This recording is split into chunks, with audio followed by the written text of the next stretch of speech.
మత్తయి సువార్త. అబ్రహాము కుమారుడగు దావీదు కుమారుడైన యేసుక్రీస్తు వంశావళి. అబ్రహాము ఇస్సాకును కనెను, ఇస్సాకు యాకోబును కనెను, యాకోబు యూదాను అతని అన్నదమ్ములను కనెను.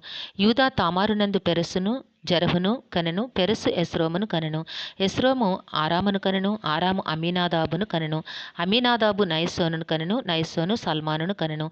సల్మాను రాహాబునందు బోయజును కనెను, బోయజు రూతునందు ఓబేదును కనెను. ఓబేదు యెషయిను కనెను, యెషయి రాజైన దావీదును కనెను. ఊరియా భార్యగా నుండిన ఆమె యందు దావీదు సొలొమోనును కనెను. సొలొమోను రెహబామును కనెను, రెహబాము అబీయాను కనెను.